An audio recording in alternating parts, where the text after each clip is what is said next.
versículo 1 ao 16, diz assim a palavra de Deus: Ora, Sarai, mulher de Abrão, não lhe dava filhos, mas tinha uma serva egípcia, cujo nome era Agar. Disse, pois, Sarai a Abrão: O Senhor tem me impedido de ter filhos. Toma minha serva, porventura terei filhos dela. E ouviu Abrão a voz de Sarai. Assim Sarai, mulher de Abrão, tomou a Agar, egípcia, sua serva, e a deu por mulher a Abrão, seu marido, depois de ter Abrão habitado 10 anos na terra de Canaã. Ele conheceu a Agar, e ela concebeu. Vendo ela que concebera, desprezou a sua senhora. Versículo 5. Então disse Sarai a Abrão: Sobre ti seja a afronta que me é dirigida. Pus a minha serva em teu regaço, e vendo ela agora que concebeu, desprezou-me. O Senhor julgue entre mim e ti. Disse Abrão a Sarai: A tua serva está nas tuas mãos, faze-lhe conforme bem te parecer. Então Sarai a maltratou, e ela fugiu da sua presença.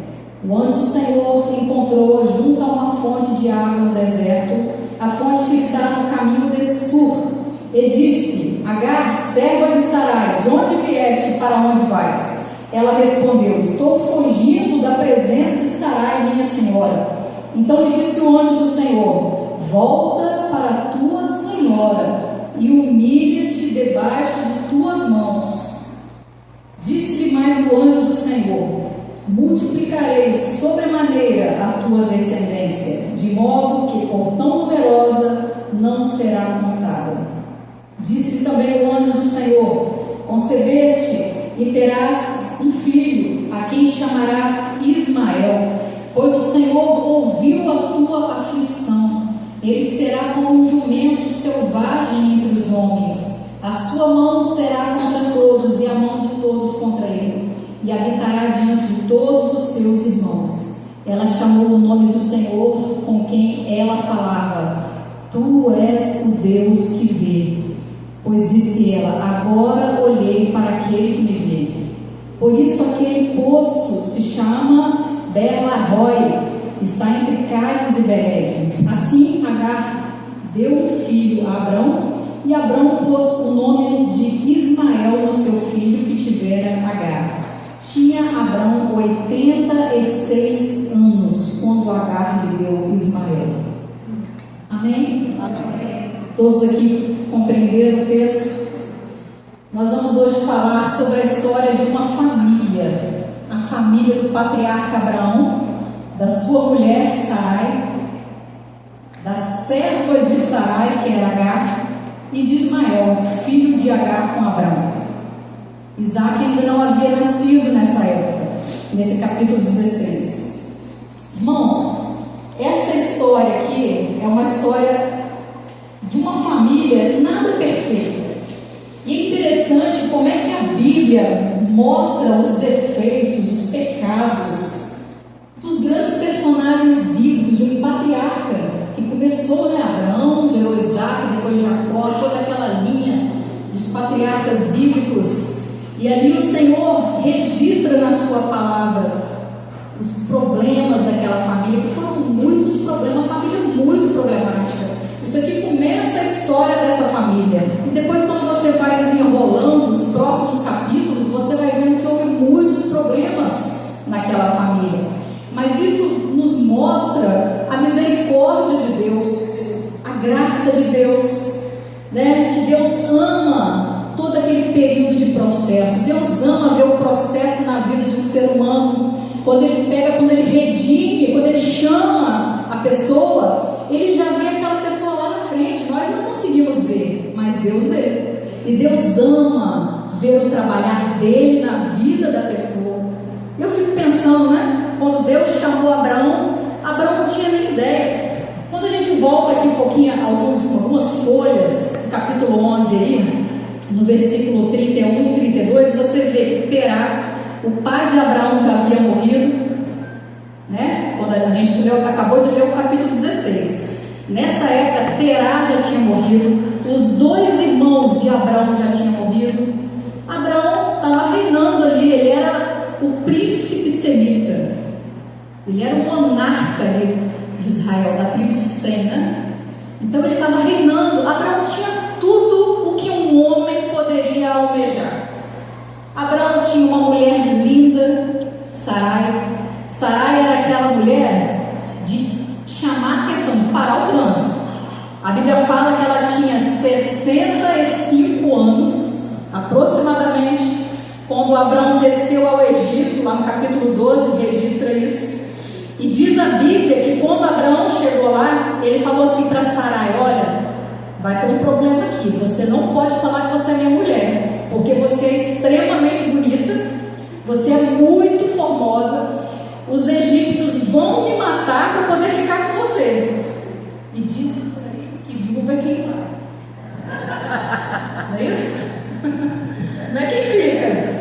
Então, se Abraão fosse dessa para uma melhor, quem ia ficar ali na fila? Vamos falar assim, né? Quem ia ficar na fila era Sarai. Abraão queria isso. E ele falou o quê? Sarai, ó, nós vamos entrar aqui no Egito, você fala que é minha irmã. E na época existia um casamento consanguíneo.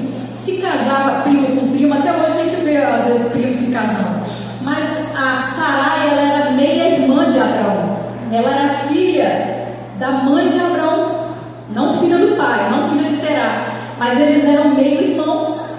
Então Sarai era meia irmã de Abraão, só que ele omitiu que eram também casados, tá? Então Abraão tinha tudo que ele poderia almejar, uma mulher bonitona, 65 anos, mas aquele, né, inteiraça, bonita. Ele tinha muitos bens. Abraão era muito rico, ele tinha muito gado, muitas ovelhas, a ponto dele e do seu sobrinho Ló, né, terem que se separar a terra, porque tinha tanta propriedade, tanta abundância de gado, que eles não conseguiram habitar na mesma terra. Então Abraão chegou e falou para Ló: para onde você quer ir? Para a direita ou para a esquerda, né? E Ló escolheu as campinas, que depois Deus destruiu, que foi Sodoma e Gomorra. Todo mundo conhece a história, mas não é sobre isso que eu quero falar. Bom, então Abraão tinha tudo que um homem poderia almejar. E neste exato momento que a vida dele estava sossegada, estava tudo tranquilo, Abraão estava com a mulher bonita, estava com bens, estava tranquilo, né? É só agora descansar. Sabe aquele momento que você está bem, sossegado, né? Talvez até com alguns projetos. Aí de repente Deus aparece para Abraão. E aí Deus fala assim, acompanha comigo aí, lá no capítulo 15, versículo 1. Deus fala assim: depois dessas coisas veio a palavra do Senhor a Abraão numa visão, dizendo: não temas, Abraão, eu sou o teu escudo, o teu galardão será muito grande. E aí Deus promete, a primeira promessa que Deus faz para Abraão, primeira vez, né, que Deus fala com Abraão. E aí Deus fala assim, lá volta um pouquinho, irmãos, lá no capítulo 12, primeira vez foi no capítulo 12. Deus chega e fala para Abraão e fala assim: olha, Abraão, sai da tua terra, da tua parentela, da casa dos teus pais, e vai para uma terra que eu te mostrarei. Então Abraão estava tudo tranquilo, mas aí Deus faz uma promessa para ele: olha, eu vou te engrandecer. No versículo 2, eu vou engrandecer o teu nome, eu vou te abençoar, eu vou abençoar os que te abençoarem, eu vou amaldiçoar os que te amaldiçoarem. Em ti serão benditas todas as famílias da terra. De ti, Abraão. Primeira vez que Deus aparece para Abraão. Beleza, Abraão sai então, né, sem saber para onde iria. E a Bíblia diz que Abraão saiu, ele pegou a tenda, ia morar em tendas, e ele saiu para um lugar que ele não sabia. Irmãos, isso aí me faz pensar algo que serve de reflexão para nós.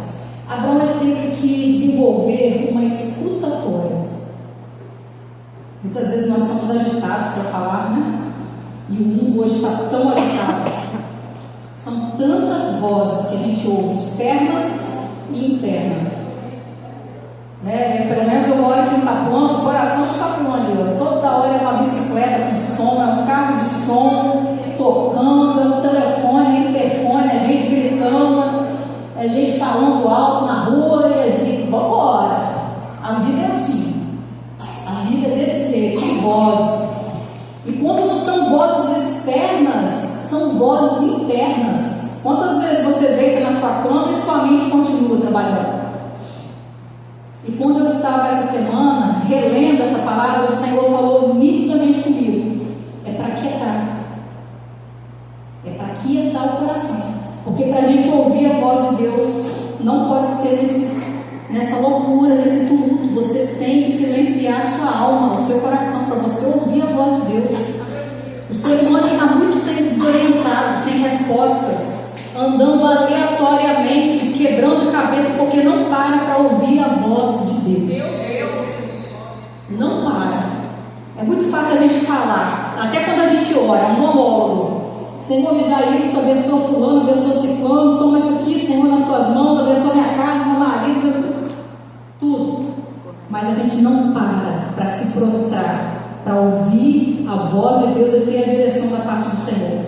Estamos distraídos, vivendo uma vida que de repente não está no propósito, não está alinhado. Porque se você não ouve a voz de Deus, você desalinha. E Abraão precisou desenvolver essa escutatória. Ele precisou de ter essa sensibilidade para saber para onde ele ia. Senão ele ia ficar errante se ele não ouvisse a voz de Deus. Tanto é que Deus falou com ele.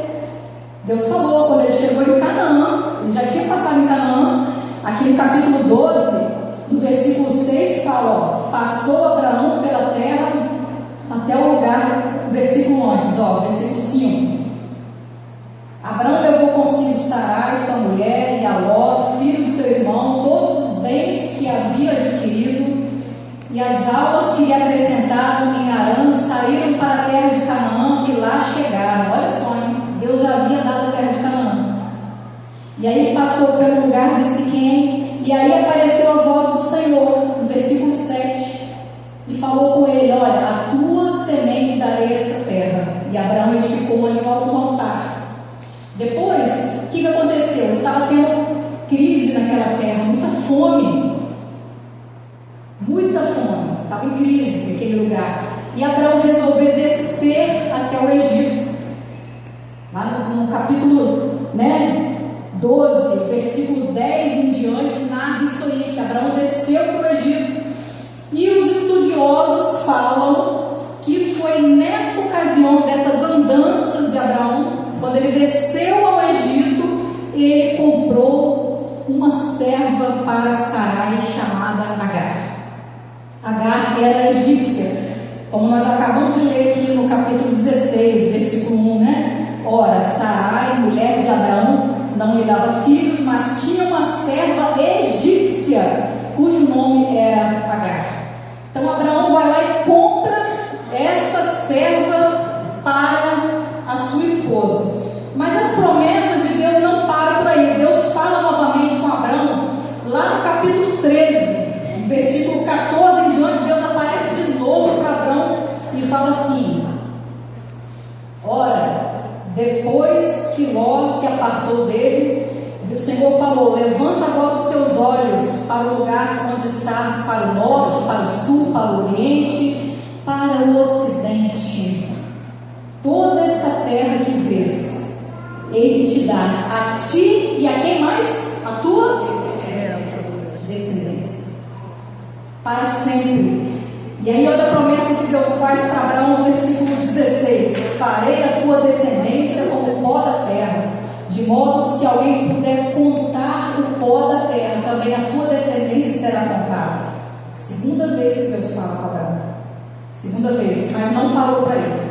Depois lá no capítulo 15, Deus fala novamente, versículo 1, fala assim: depois dessas coisas veio a palavra do Senhor a Abraão numa visão, dizendo: não temas, Abraão, eu sou o teu escudo, o teu galardão será muito grande. Então, aí só que dessa vez Deus prometeu novamente, e Abraão, ele deu uma retrucada em Deus. Já era a terceira vez que Deus prometia. Abraão já estava com Sarai já estava com 70 anos. Abraão já estava com 80 anos. Pensa bem. E aí Abraão fala: Senhor, o que o Senhor vai me dar? Ele pergunta, ele é intencional, ele pergunta para Deus: o que o Senhor vai me dar? Porque, olha, eu não tenho filhos, o herdeiro da minha casa é o Damasceno Eliezer, vai ser dele a minha descendência? Tipo assim, ele perguntou ao Senhor: o que o Senhor vai me dar, meu Deus? Ele teve coragem. E aí a Bíblia diz que Deus olha e fala: não, Abraão, pera lá, eu estou fazendo esse diálogo aqui de forma mais coloquial, né? Para a gente poder interagir. Aí Deus fala: não, Abraão, vai ser um herdeiro que sair das tuas entranhas. Esse daí vai ser o teu herdeiro, vai sair de você. Não vai ser o Damasceno Eliezer, não. Vai sair de você. E aí, meus irmãos, aí a gente entra, então, a partir desse momento, a gente estava falando o contexto para a gente entender. Agora a gente entra no capítulo 16, que nós acabamos de ler. E aqui no versículo 2, a gente vê que há um diálogo. A partir do versículo 2, porque diz assim, ó: disse, pois, Sarai a Abraão. Disse, pois. Eu fico imaginando, né? A gente que prega, que estuda, a gente tem a mente bem fértil, né? E a gente pensa: o que aconteceu? Disse, pois, por quê? Que disse, pois? Porque Abraão foi logo depois que Deus prometeu a ele que ele chega para Sarai. E ele chega e fala assim: olha, Sarai, Deus prometeu um filho para a gente. Eu já sei, Abraão, eu já falou isso várias vezes. Mas o Senhor falou algo diferente agora. Ele falou que não vai ser o Damasceno, através do Damasceno Eliezer, não. Vai ser um que sair da minha entranha. Vai ser o meu herdeiro que sair de mim. Não vai ser o Damasceno Eliezer, não. E aí, meus irmãos, aconteceu algo nessa fala aqui de Abraão, que a Sarai, ela ponderou. Quando parece que deve ter caído um balde de água fria na hora. Ela ponderou algumas coisas. Primeiro, ela já era idosa, já tinha 70 anos. Segundo lugar, ela já tinha passado o período da menopausa. E a gente que é mulher sabe, quem já entrou na menopausa aí, a prova que é. É o momento que você sabe que você está envelhecendo, é quando você entra na menopausa. Não é quando faz 40 anos, não. Tem gente que fala aí que tem a crise dos 40. Não é. Não é. A crise dos 30, dos 40 é fichinha. Quando você entra na menopausa, os hormônios fazem uma loucura, né? Começa a vir ruga que não vinha, você começa a engordar, dar uns pneuzinhos assim na frente, do lado, não é isso? Aquele calorão que parece que nada tira. Cadê o ar-condicionado? Não é isso? Menopausa é terrível. A sua força parece que vai embora, você fica aquele cansaço. Né? Você pode dormir à vontade, mas você acorda tem hora de não cansar. Você tem que fazer reposição hormonal. E aí Sarai ponderou: olha, eu já estou velha, já entrei na menopausa. E a Bíblia dá um diagnóstico dela que ela sabia que ela era estéril, ela não podia ter filhos. Ela ponderou tudo isso. E eu creio que ela deve ter pensado assim: tadinho, meu marido. Sabe não. E agora? Aí ela teve uma ideia. Versículo 2: disse, pois, Sarai a Abraão: o Senhor tem me impedido de ter filhos. Toma então a minha serva, porventura terei filhos dela. Sarai foi, pegou a carta e deu para Abraão. Abraão não pensou duas vezes. Deus fala com a gente. Não pensou duas vezes. Pegou, né? E ficou com a garra. Engravidou a mulher. Engravidou a mulher. Agora, eu queria fazer um parênteses aqui. Ela colocou, a Sarai colocou esse paredão na frente dela. As impossibilidades. Eu queria refletir com vocês qual é o paredão que eu e você estamos colocando para que o impossível, o sobrenatural do Senhor aconteça na sua vida e na minha. Qual é o paredão? Porque as impossibilidades minhas, o Senhor já sabe. As minhas limitações, o Senhor já conhece. Mas se Ele prometeu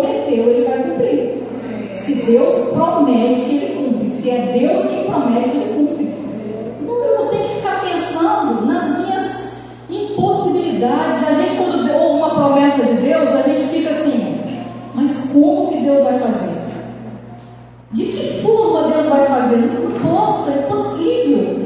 Com qual recurso que isso vai acontecer? Qual recurso? Eu não tenho recurso. Ah, Deus te promete algo grande, mas como? Eu ganho 2 salários mínimos. Vamos colocar um exemplo, né? Eu ganho 1 salário, eu ganho 2 salários. Como que... Irmãos, as suas impossibilidades Deus já conhece. Ele é um Deus que traz à existência aquilo que não existe. Ele não quer saber se você pode, se não pode, se tem recurso, como, quando, aonde.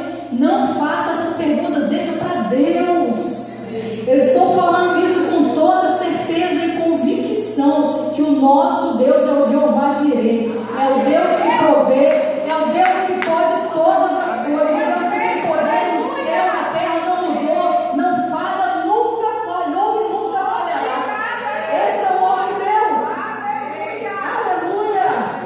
Esse é o nosso Deus, é o Deus da impossibilidade, é o Deus do impossível, é o Jeová Jireh, é o Jeová Rafa, o Deus que sara. Quantos diagnósticos? Domingo passado estava o pastor Paulo aqui, quinta-feira. Ele contou o testemunho para a gente. Ele está fazendo a mudança lá do tempo antigo. Irmãos, aquele menino moreninho que está vindo junto com ele é o filho dele. O menino ficou 1h10 morto. Sabe o que é isso? Já estavam lá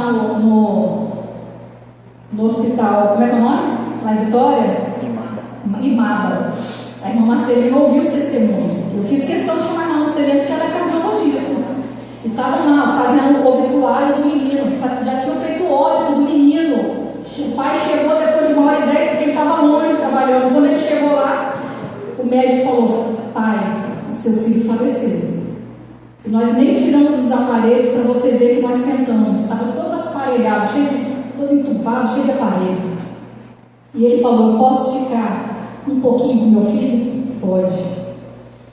E aí ele foi lá, entrou no banheiro, ajoelhou dentro do banheiro e orou: Senhor, como que eu oro? Como que eu falo? Eu não quero saber das impossibilidades. Não quero. Eu sirvo ao Senhor, o Senhor é o Deus Todo-Poderoso. E aí Deus só falava com ele: quem eu sou? Quem que eu sou? Aí ele falava: o Senhor é o Deus. O Senhor é Deus. O Senhor é Deus. O Senhor é Deus. É Deus. Qual é o meu nome? O Senhor é o Deus. O eu sou. E ele chegou lá, o Senhor mandou colocar a mão no menino, se debruçar sobre o menino e olhar para o aparelho. O aparelho estava assim, morto. E ele começou a orar: Senhor, Tu és Deus. Senhor, Tu és Deus. Senhor, Tu és Deus. O aparelho fez pi.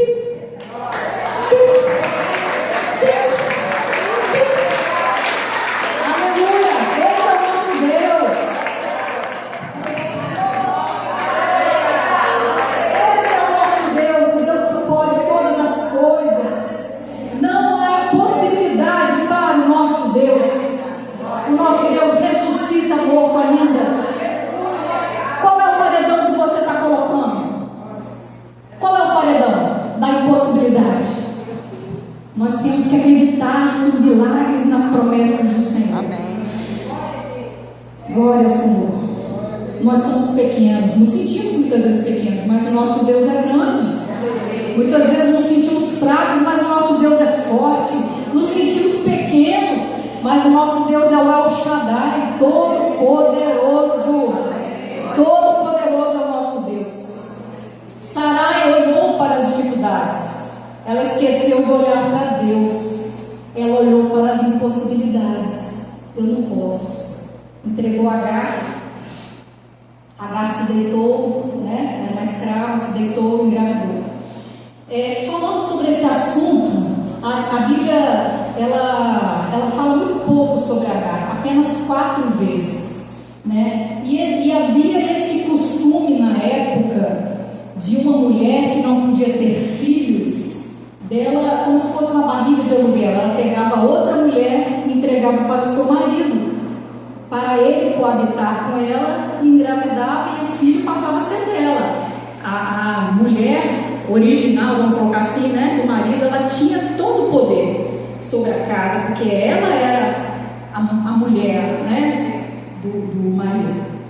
Então Sarai, ela foi usada ali como um objeto, ok? E a Bíblia diz que Agar, então, ela dorme com Abrão e ela engravida do patrão. Ela engravida de Abrão. Mas, irmãos, isso aí não é nada. O fato dela engravidar de Abrão não era nada. Não era só isso o problema. Ela estava grávida, não tinha apenas um nenenzinho, um feto, um embrião dentro da barriga de Agar.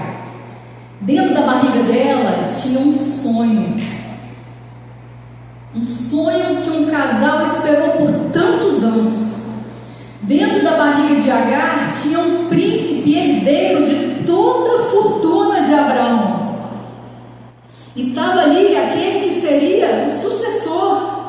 E na cabeça dela, de Agar, aquele filho era o filho da promessa. Olha só a situação. Olha o problema que Sarai causou. Agora, por que ela fez isso? Como eu falei, existia esse costume na época. Até o código de Hammurabi falava isso, que uma mulher podia dar outra mulher para o marido ter relações para que nascesse o filho. Mas o problema que ocorreu ali é que Sarai e Abraão receberam uma promessa da parte de Deus. Então, como eles haviam recebido esta promessa, jamais ela poderia ter feito aquilo. Ela atropelou o projeto de Deus. Ela quis passar na frente do projeto de Deus. Ela quis dar uma ajudinha para Deus, com coisa que Deus precisa da nossa ajuda. Operando eu, quem impedirá? Operando eu, quem impedirá? Ninguém pode impedir o agir de Deus, meus irmãos. Ninguém. Quem é o homem para impedir o agir de Deus? Ninguém pode impedir. Quando Deus quer, Ele faz. Ele fala, haja. E tudo vai haver. Tudo acontece. Basta um haja de Deus. Tanto é que quando Deus criou todo o universo, Ele falou, haja luz. Haja separação entre os mares, entre a terra. Haja o sol, haja os luminares, haja as estrelas. Deus é abundante, meus irmãos. Operando Deus, quem impedirá? E o que eles fizeram foi atropelar, né, tomar uma decisão precipitada, atropelar o plano de Deus. E quantas vezes nós também tomamos decisões apressadas? Quando nós fazemos isso, nós atropelamos os projetos de Deus, nós atrapalhamos, e isso significa uma falta de confiança em Deus. Amém? Todos estão comigo? Amém. Amém. Então vamos lá. Depois que aconteceu isso, que Agar engravidou, a Bíblia diz aqui, lá no capítulo 16, no versículo 4, né? Ela concebeu a Agar, ele concebeu a Agar e ela concebeu. Aliás, ele conheceu a Agar e ela concebeu. Vendo ela que concebera, desprezou a sua senhora. Olha só o que aconteceu. Agar começou a se sentir importante. Peraí, agora eu estou grávida de Abrão, do patrão, do chefe. Tem um menininho aqui que vai ser o herdeiro dessa fortuna toda, e eu sou a mãe. Então, ela começou, a Bíblia diz que ela começou a desprezar a sua senhora, Sarai. Ela começou a dar uma esnobada em Sarai. Você não pode ter filho, eu estou aqui com o filho do seu marido. E aí, no versículo 5, diz assim, olha, disse Sarai a Abraão, só sobre ti seja a afronta que me é dirigida. Pus a minha serva em teu regaço, e vendo ela agora que concebeu, desprezou-me. O Senhor julgue entre mim e ti. Nós não sabemos o que ocorreu aqui que fez ela jogar a culpa para cima de Abraão, né? Sobre ti seja essa afronta, sobre ti seja essa culpa. Nós não sabemos. Provavelmente a Sarai, que era uma escrava, começou a ter algumas regalias, né? Porque agora ela estava grávida de uma promessa, né? Isso aí, a Agar, ela foi introjetada nesse plano pela falta de confiança de Sarai e Abrão. Ela não era para estar no meio disso. Mas como ela era uma escrava, ela entrou no meio dessa confusão dos dois ali. Ok? Então, ela vai, né, e entra no meio dessa confusão aí, e ela começa a se impor contra a sua patroa. Aí chega para Abraão, briga com Abraão fala o quê? Olha, isso é conversa de mulher. Você decide o que você faz aí, resolve a sua vida com Agar. Eu não quero nem saber disso. E o que a Sarai, que não era uma santa, nem uma santinha, ela chega e faz o quê? Ela vai lá, escorraça Agar, maltrata Agar. No original fala coisa que é um pouquinho pior. Provavelmente ela deu uma surra em Agar. E aí Agar foge. Foi a forma que ela conseguiu de se livrar daquele problema. E aí eu queria trazer algo aqui para vocês, que eu tenho aprendido nesses últimos meses, algo muito interessante. Lá no curso que a gente faz lá na psicanálise, lá na EP, a gente estuda muito sobre batalha espiritual. Muito, muito, muito. A aula hoje foi assim, muito batalha espiritual, né? E uma coisa que a gente tem aprendido muito é sobre isso. E Deus, quando formou o ser humano, ele formou o ser humano e ele colocou sistemas, né? Deus, o inimigo, ele só pode nos atingir, irmãos, em duas áreas. Satanás só pode atingir você se ele alcançar duas áreas da sua vida: a área emocional e a área física. Se ele atingir, ele pode atingir o seu físico e ele pode atingir o seu emocional também. Como nós demos brecha, quando nós abrimos brechas para que Satanás entre, ele pode atingir o seu emocional. Ele não pode atingir o seu espírito, ele não pode tocar no seu espírito, mas nas suas emoções ele pode pôr o dedinho, né? No seu corpo ele pode pôr o dedinho, pôr uma enfermidade. E Deus, quando formou o homem, eu anotei aqui para não esquecer, vocês não reparem de eu ler, né? Mas Deus, quando nos formou, ele fez alguns sistemas, sistema digestivo, sistema cardiovascular, sistema respiratório, sistema urinário, sistema nervoso central, sistema esquelético, sistema imunológico, sistema endócrino, sensorial, excretor, reprodutor, linfático, tegumentar, que eu nem sabia que sistema é esse, que regula a temperatura, são as glândulas que regulam a temperatura do nosso corpo, e o sistema límbico, que nós aí, né, que estudamos, fazemos terapia, nós terapeutas estudamos muito o sistema límbico, que é um conjunto, é o sistema que regula o seu comportamento, as suas emoções, as suas reações, né? Regula tudo isso aí. E esse sistema límbico é responsável pela luta e fuga. É o sistema límbico. Ele regula o seu comportamento, se você vai correr, se você vai reagir, se você vai fugir. E aí eu fico pensando, Agar tinha opção?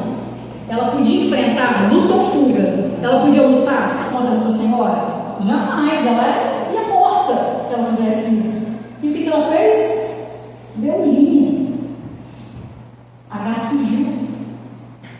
Ela fugiu da presença da sua patroa. E aí lá no versículo 16, no capítulo 16, no versículo 7, olha que maravilha. Diz assim, que o anjo do Senhor a encontrou junto a uma fonte de água no deserto, a fonte que está no caminho de Sur. E aí, o anjo do Senhor faz uma pergunta para ela. Ela para diante da fonte, ela consegue achar essa água, senão ela iria morrer, porque ela era egípcia. Ela saiu da sua casa, né, na casa de Abraão, ela estava no meio do deserto de Beceba, o nome do deserto. E ela não conhecia aquele deserto, porque ela era egípcia. Ela conhecia a terra do Egito. E vocês se lembram que Abraão andou muito, né? Ele não ficou parado, ele foi andando. E aí, de repente, Agar foge. E ela chega, né, diante dessa fonte e fica imaginando, agora eu vou morrer.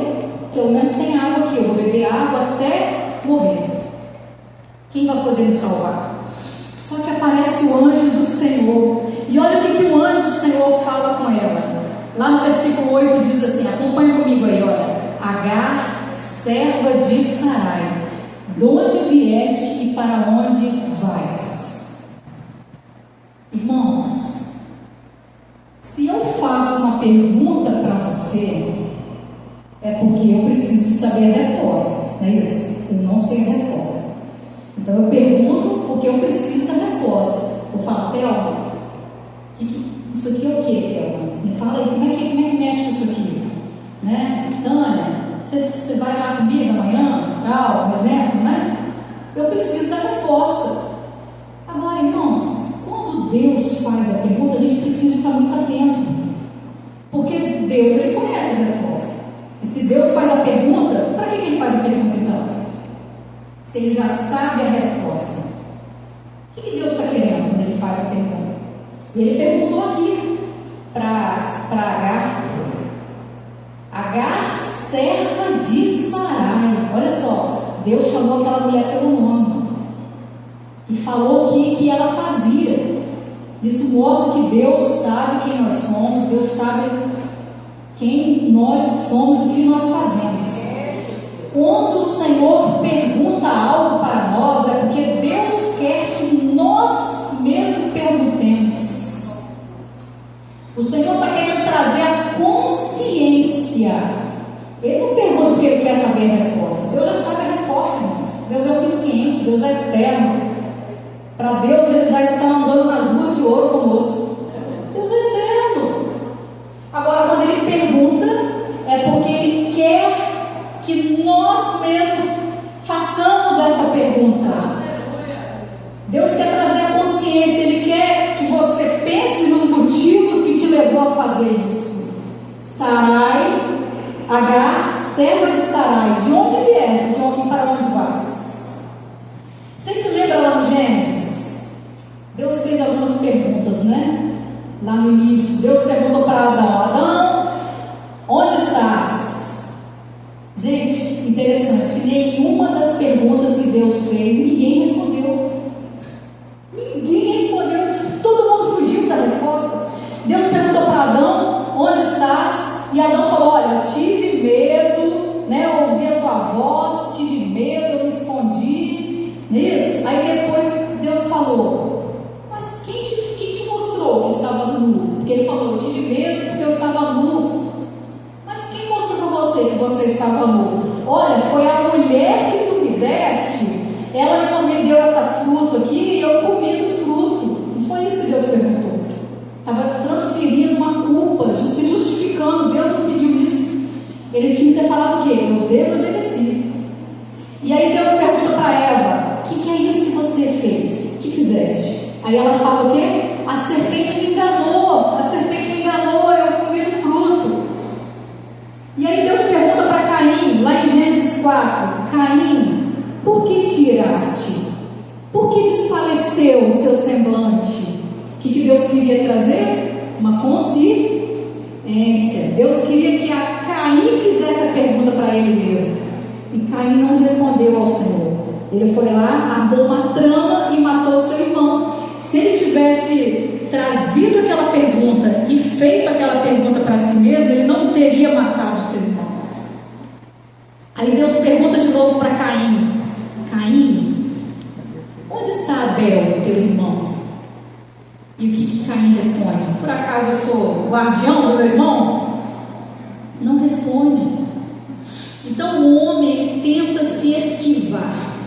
Mas Deus pergunta para Agar: de onde vieste? Para onde vais? Meus irmãos, Deus não estava querendo saber a geografia daquela mulher. Deus sabia de onde ela tinha vindo. E Deus sabia onde ela estava. Deus estava querendo trazer a consciência. Está indo para onde, mulher? Né, Tamara? Está indo para onde, mulher? Vou contextualizar aqui meio, né, nordestino. Você está indo para onde? Deus queria trazer essa consciência em Agar. Por quê? Porque ela era uma escrava. ela vivia uma vida sofrida. Ela não tinha perspectiva nenhuma. Agar, ela foi comprada como uma propriedade. Ela era um objeto para ser usado. Tanto é que quando Abrão chegou e falou assim, a Sarai falou, né? Vai lá, coabita com meu marido. Ela obedeceu, ela foi, porque ela era um objeto. Um escravo vivia uma vida de humilhação. Na hora de ser comprado, tudo era analisado. Eu estava lá no mercado escravagista no Egito. Não sei se você lembra que o Egito era um dos maiores mercados escravagistas da época. Não sei se você lembra de José, né? Então, o Egito comerciava muito, fazia muito comércio de escravos. E essa Agar, ela foi vendida pela sua família para os mercados lá no Egito de escravos. E aí, com certeza, Abrão a comprou, mas na hora da compra, a mulher tinha, o escravo tinha que levanta a mão, levanta o braço, vê se está tudo bom, levanta a perna, levanta a outra, abaixa, a coluna está boa, abre a boca, deixa eu ver os dentes. Irmão, era humilhação. Aquela mulher vivia uma vida de humilhação.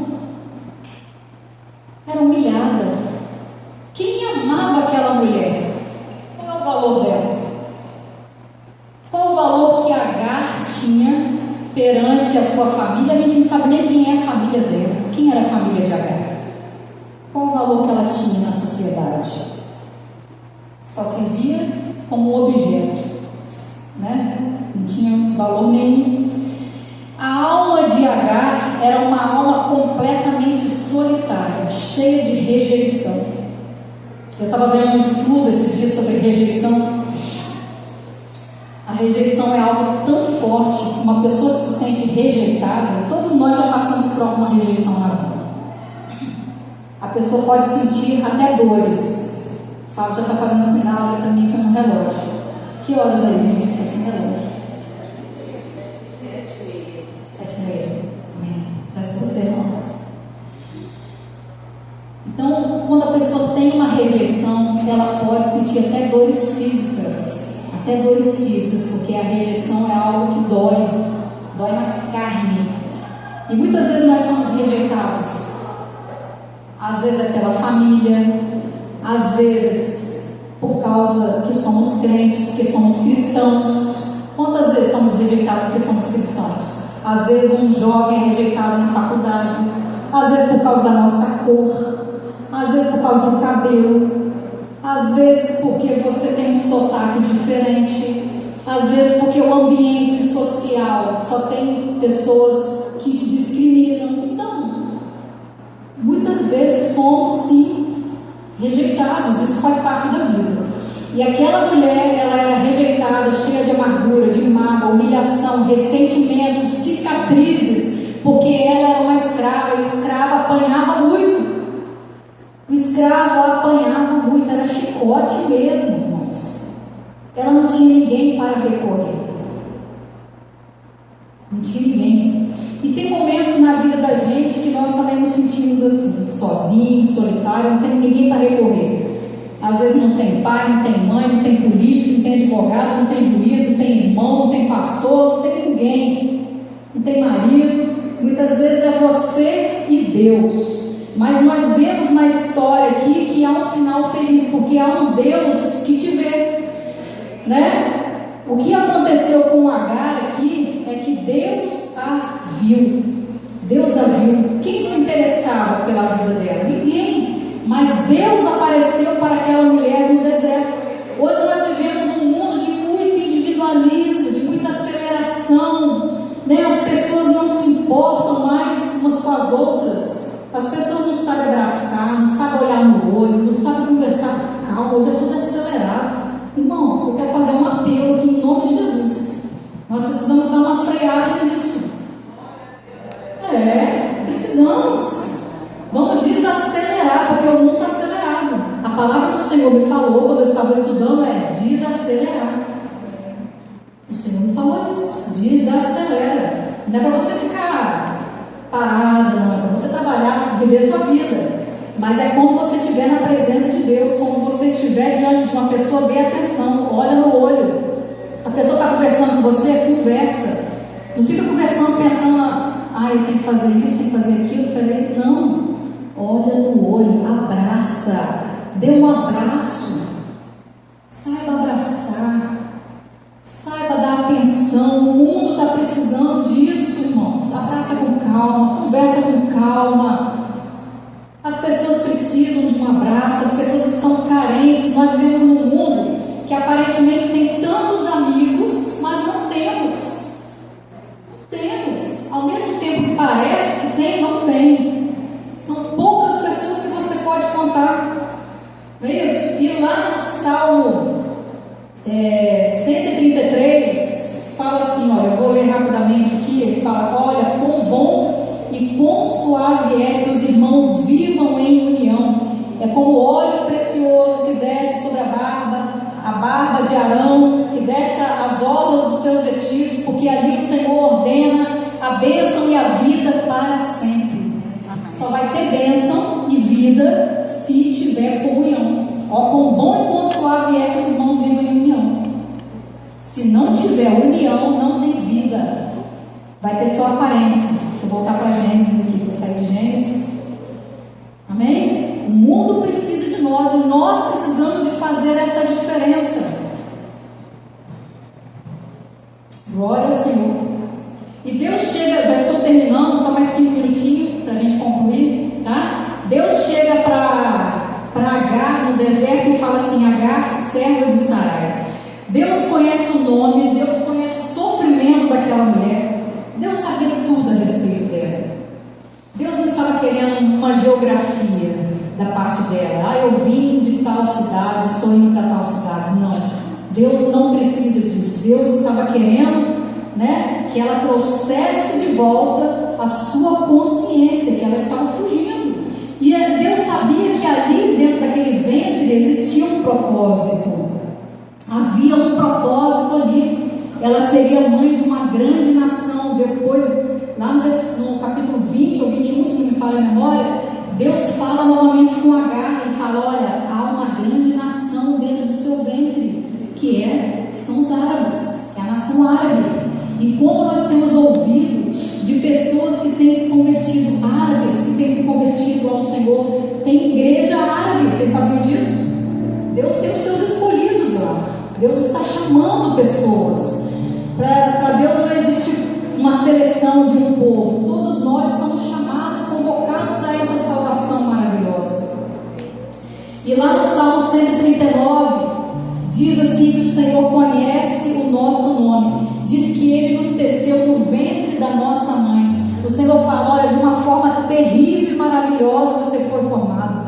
Os meus ossos não te foram encobertos quando no oculto fui formado e entretecido como nas profundezas da terra. Os teus olhos viram o meu corpo ainda informe. E todos os dias foram ordenados, sem que nenhum deles ainda havia. Glória a Deus. Esse é o nosso Deus. Ele é grande em poder e em força. Esse é o nosso Deus soberano, que conhece todas as coisas. E Deus tem um encontro com Agar ali. E o Senhor trata essa ferida dela. Deus disse também a Jeremias: Jeremias, antes que eu te formasse no ventre, eu te conheci. E antes que saísse da madre, te santifiquei as nações. O Senhor conhece todas as coisas. Ele sabe o milagre que você precisa nessa noite. De repente você chegou aqui muito bonita, muito arrumada, cheirosa, mas de repente você está com frustrações dentro da sua alma. Quem sabe? Quantas vezes nós colocamos máscaras, sorrimos, está tudo bem, está tudo alegre, mas às vezes não está.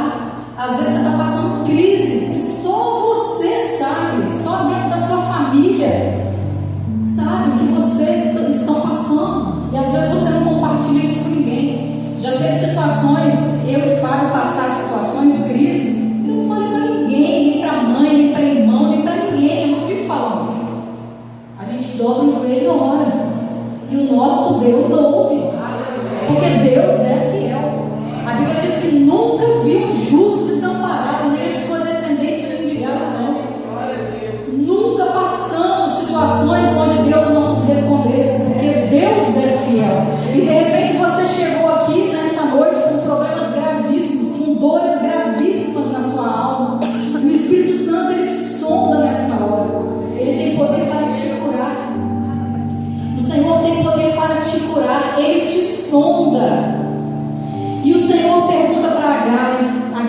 você está fugindo. Agar responde: eu estou fugindo.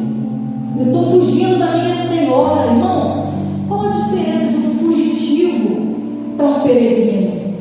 Agar disse que estava fugindo. A Bíblia diz lá, Pedro, primeira carta de Pedro, fala que nós somos peregrinos e forasteiros dessa terra. Um peregrino, ele sabe de onde ele veio e para onde ele vai. Ele está fazendo uma peregrinação. Ele sai com uma rota determinada.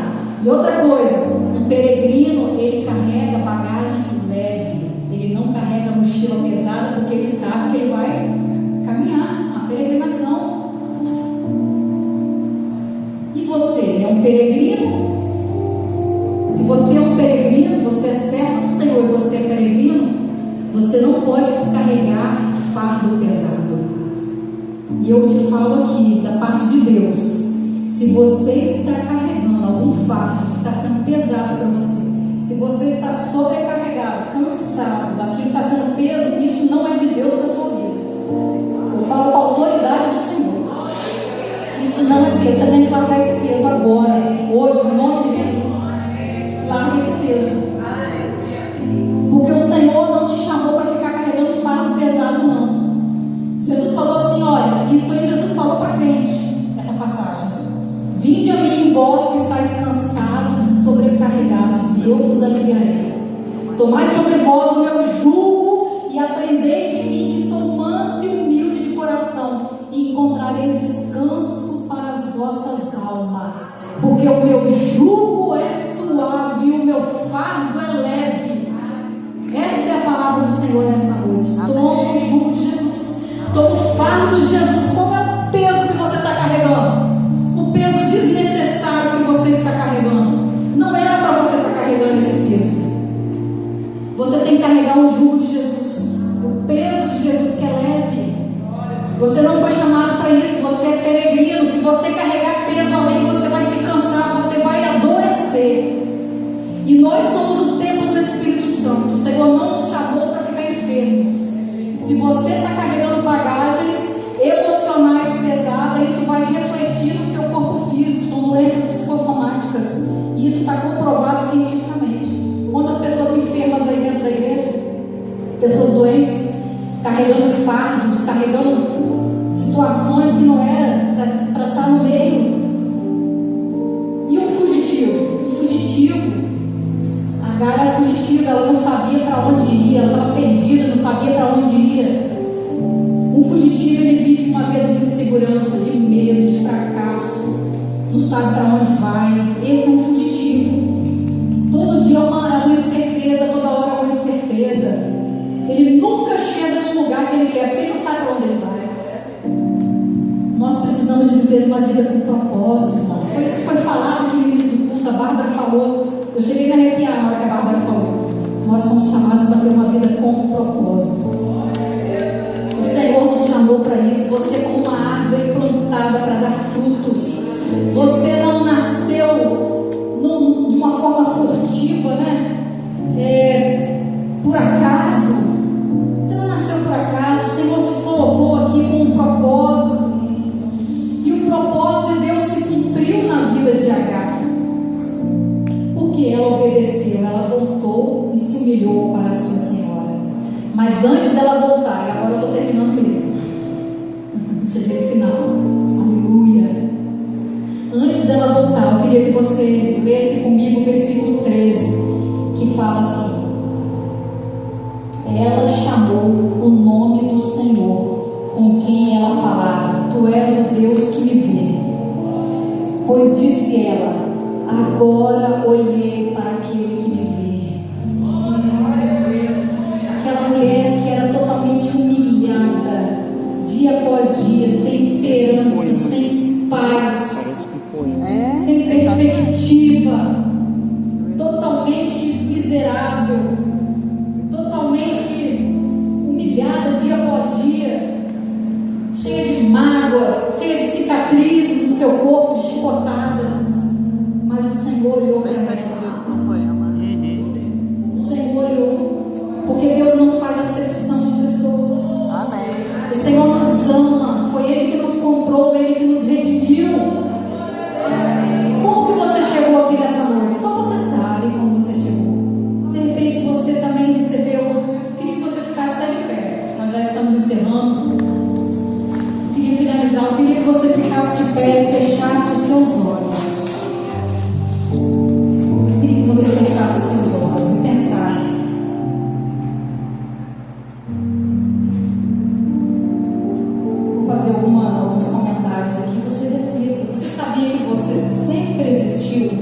na eternidade de Deus. A Bíblia diz que antes da fundação do mundo, o Senhor já te escolheu, já te elegeu para ser santo e irrepreensível diante dele em amor. Você é um eleito do Senhor. Antes da fundação do mundo, o Senhor já te viu. Quando você era ainda uma criatura informe na barriga da sua mãe, o Senhor já te via. Ele viu cada osso seu sendo formado. E o inimigo muitas vezes tenta te atrapalhar, ele tenta te tirar do caminho. Mas eu quero falar algo para você. O propósito de Deus ainda continua de pé. O propósito de Deus na sua vida continua de pé. O propósito de Deus na sua vida continua de pé. Não importa a circunstância, não importa o que aconteceu, não importa o que as pessoas já falaram com você, não importa as palavras negativas que você já ouviu, não importa o que você já passou nessa vida, não importa se já te caluniaram, não importa se já falaram mal de você, se já te julgaram, não importa as palavras malditas que você ouviu, não importa a acepção de pessoas que você sofreu, tentaram já castrar o seu futuro, quem sabe, mas Deus está aqui nesta noite, nesse final de tarde, nesse início de noite, e Ele te dá uma folha em branco para você escrever a sua história, e você vai fazer um risco. O que passou, passou.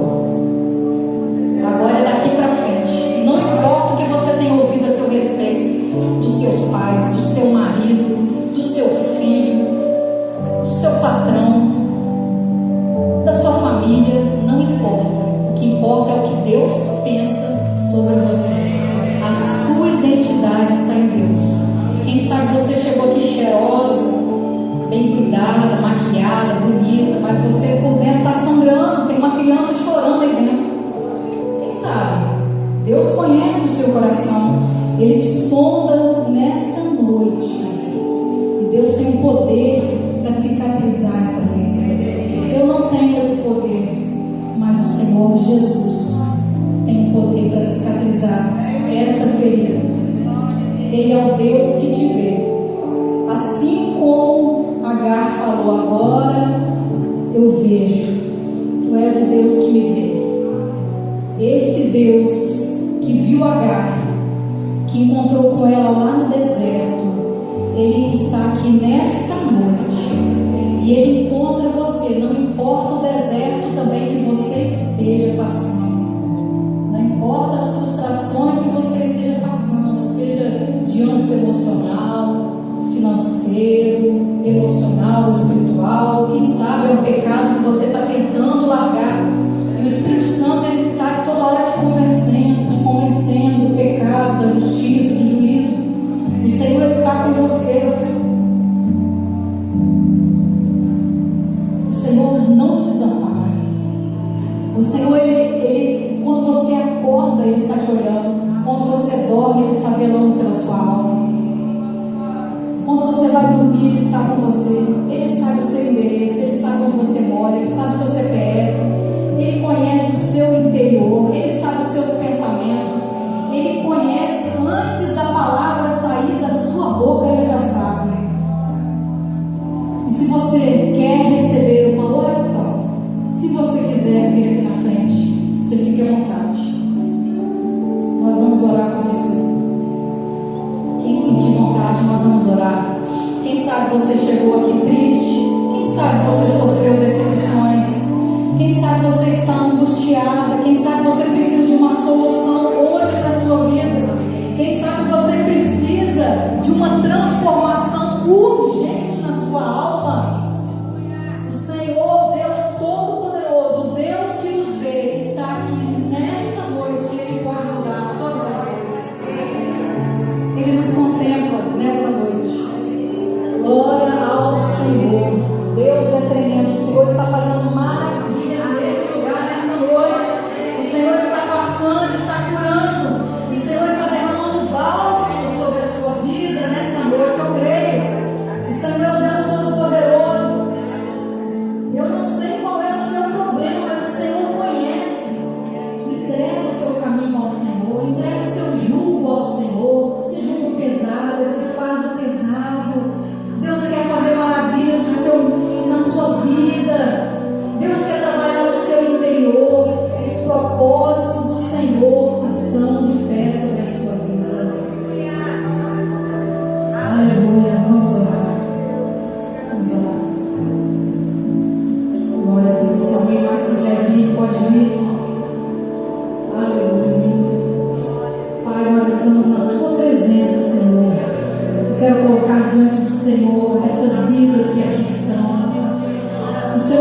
Senhor conhece, ó Pai, cada ferida emocional, palavras que foram ditas, ó Deus, problemas, ó Pai, que os teus filhos estão enfrentando em todas as circunstâncias, em todos os âmbitos da vida.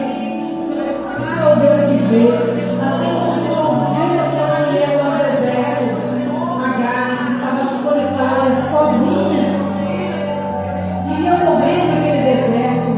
O Senhor visita o nosso deserto nesta noite. O Senhor traz vida ao deserto.